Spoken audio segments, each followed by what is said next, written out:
It jumped back and forth through time, but I knew I wanted to sort of pull it apart and just tell it, these three stories in turn. And I knew I didn't want to try to find an actor like some 14-year-old who could look 12 but also look 20, 26, or 27. I wanted to find these three different actors to play the same character. I think so much time passes between the stories that the character has like legitimately become a different person. So we will cast different people to play the same person. And the only thing I cared about was this dude having the same feeling in his eyes. And so I wanted, when Trevante Rhodes walks on screen as Black in the third story, that it might take a little while, but eventually you can still see that little boy in his eyes.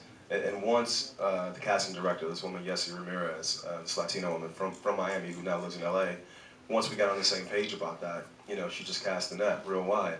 And that's how we sort of started building all three Chirons, all three Kevins. Now, Naomi, this is a departure from the very proper British roles that we know you for, Moneypenny and, Winnie Mandela and numerous other parts. What was it that, you've been quoted in the media as saying that this was something that initially you rejected and didn't want to do, but ultimately you felt that you wanted to make the journey with this challenge. So talk about, the role and how you were able to wrap yourself around it. Well, I didn't want to do it, first of all, because I had always kind of, as an actor, I feel as though you don't have much power in terms of you're not creating the material, you're not writing it, you're not producing it. The only power you have is in terms of your choices. And so I wanted to make my choices based on representing positive images of Black women. And so for me, I always drew the line at playing a crack addict. But then when I spoke to, I got this amazing script, and I saw Medicine for Melancholy, which is Barry's first film, and I thought it was extraordinary. And so I was left with this kind of dilemma. And so my agent said to me, speak to Barry. And so I spoke to Barry, and he basically said, look, I don't want to ask you to play a stereotype, and I'm not asking you to portray negative images of Black women.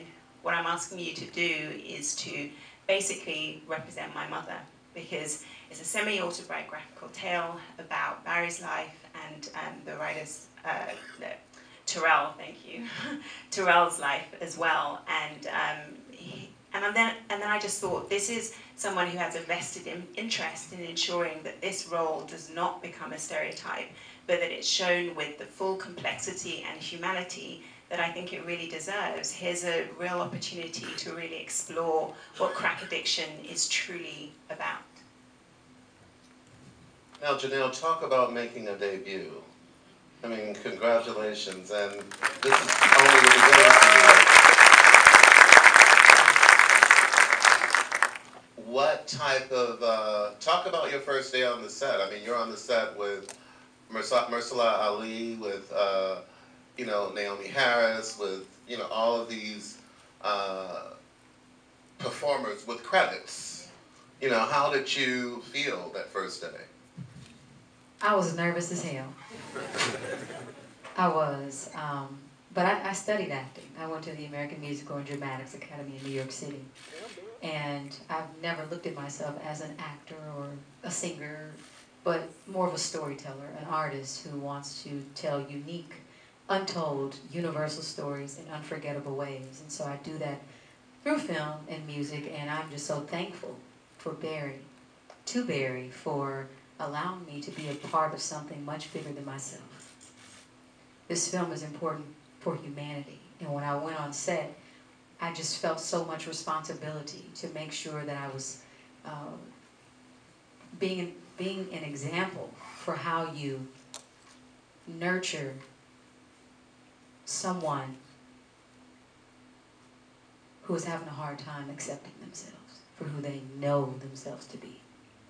And I've spoken about these themes throughout music, what it's like to be the other, the outcast, someone who's discriminated against or bullied because of their gender, their sexuality, or their race. And when I walked on set, I just felt so responsible. But one of the things that Barry said to me that made me relax was he said, hey, you know, there's no such thing as making a mistake. As long as you're speaking honestly and truthfully, every decision you make is the right decision. And so that just like put me at ease. And, you know, working with Mahershala and all the rest of the cast, we all felt like this was bigger than us. We were in this together. We wanted to do the right thing for our community, not just the LGBT community, but to make sure that when a young boy, no matter what his race is or where he comes from, when he sits in that audience, or even a young girl, when they leave after watching this movie, they don't feel so alone.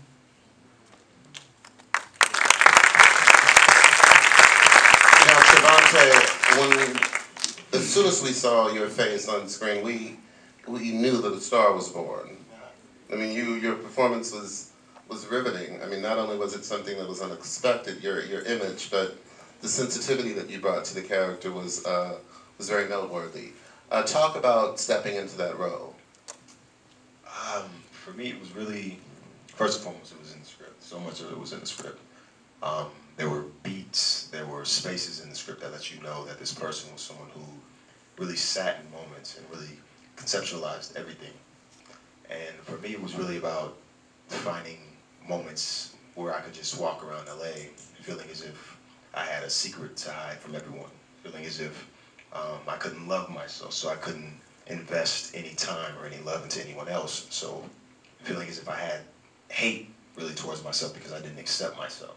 And so it was really just walking around that skin, kind of embodying this person who had so much self-hate, had so much insecurity. And yeah, it was just really walking around that and then kind of translating that to the film, or as best as I could. And what went into selecting Trevante? How did that whole thing come about? Trevante actually came in to read for Andre Holland's part, for Kevin, before it was Andre Holland's part. And there's just no way. I mean, it was like 30 seconds in, and I was like, oh, this dude is not right, you know. But I'm gonna let you finish. It's kind of what I thought, out of respect. But as he, yeah, hey, obviously you welcome now, bro.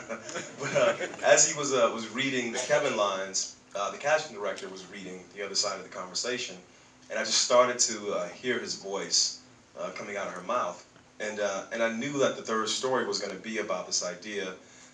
You know, all this time passes between the chapters, and the world, I feel like, is shaping these characters in between each of these chapters. And I wanted there to be this idea of this masculinity run amok, you know, of someone who is just so sick of fighting against what the world is telling them they are or should be, that they just over-adopt, you know, what the world is telling them. This is how a man walks, this is how he speaks, this is what he looks like, you know, this is how he talks to a woman. You know, this is how he does not allow another man to look at him, etc. and so forth. And I just started to see in Trevante the physical exterior, because he's not even yoked like he was then. He was like probably 30 pounds heavier when he came in to audition. And it was just such a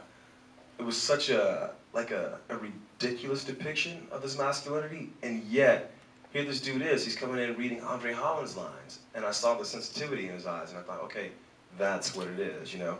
There's someone who's tried so hard to build this version of themselves, but they can never truly hide who they actually are. And I just saw it embodied in the dude. And that's like, I remember I turned around to the producer who was sitting behind me, and it was like high school. She was passing me a note, and the note said, "Not Kevin, black."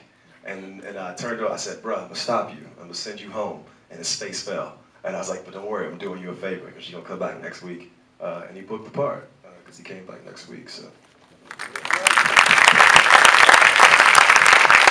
As an academic, I mean, what was your reaction watching the film? And moreover, how do you think the film is going to impact the black community? Yeah, well, I mean, one of the things that's so powerful about this film is that it really does affirm the value of all black lives.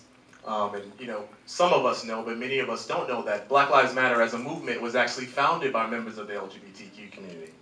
Black Lives Matter was founded in 2013 by 3 black women, Alicia Garza, Opal Tometi, Patrisse Cullors. And these are members of the LGBTQ community. And so to see this film, in some ways, it seems like a sort of gift to this movement that's been about not only resisting police violence, but also resisting very narrow portrayals of black people. And so one of the beauties of this film is that we get a really rich, nuanced perspective on the range of black masculinities, right? We're so used to seeing either the thug